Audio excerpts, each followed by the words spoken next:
All right, back to reports. We'll go back to number 1. Board of Education committees. The committee meetings.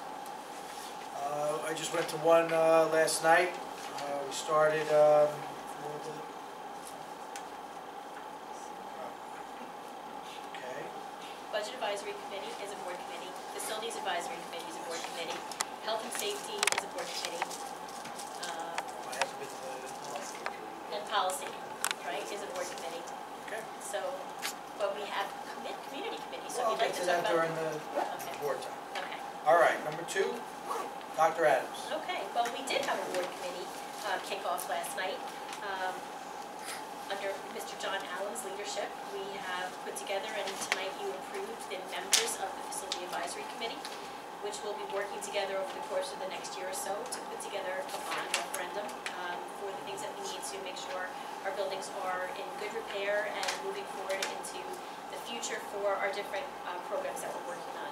So there was a kickoff last night of not only that committee, but also our pillar committees, and we reached out community-wide to all of our stakeholders, as well as our faculty, staff, and anyone who has interest in being part of moving the district forward. And that did begin last night. So we kicked off our pillar committees, which are our Career Literacy Committee, our Financial Literacy Committee, our Interpersonal Literacy Committee, and our Technology Literacy Committee, which began last night. And we have a whole panel of liaisons sitting here.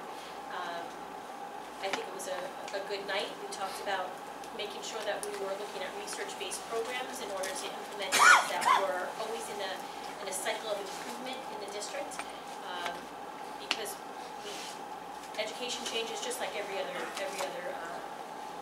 facility out there. So we wanted to make sure that we're looking at from a lot of different lenses. On our committees, we have teachers, we have parents, we have administrators, we have business owners. So it was a nice mix, an amalgamation of people that came out last night. I do want to do a big shout out to our buildings and grounds, our custodians, the people who work tirelessly to get our buildings ready to come back to school after the most amount on Long Island, right here at Connecticut Schools. Was it 16.5 inches, John? 15.6. 15.6, got my numbers back. 15.6 inches right here. They worked tirelessly, and the buildings looked great when we reopened on Monday. So thank you so much.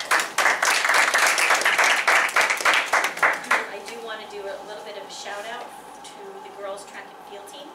I got an email from Coach Austin today that they competed in their league championship against Bayshore, a team that hasn't lost the league championship in 22 years, and our girls defeated them decisively. So that's a big deal. The next week, the girls competed in the county championships against over 40 schools. They fought hard, ran fast, threw far, jumped far. Despite leaving it all out there, they finished second, but just by 8 points. So that's huge. That was the counties. Wow.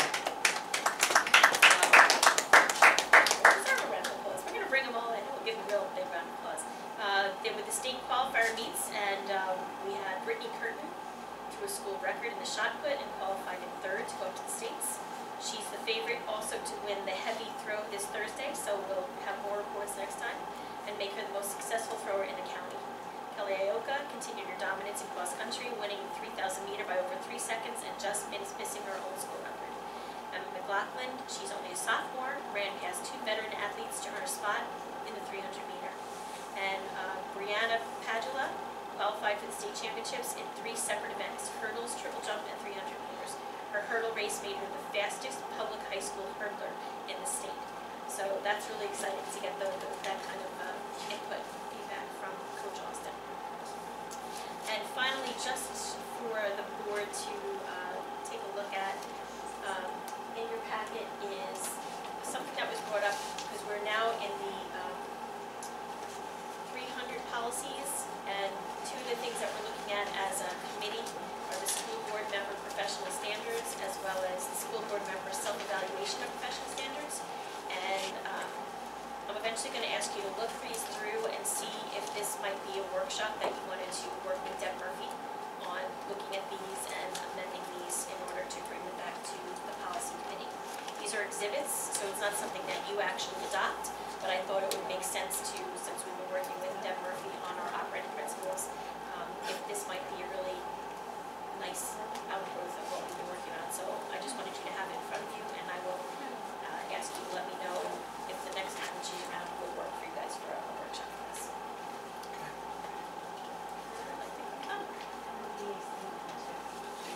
HVAC met as well yesterday, right? They had their first meeting as well. So we had 2 board committee kickoffs yesterday.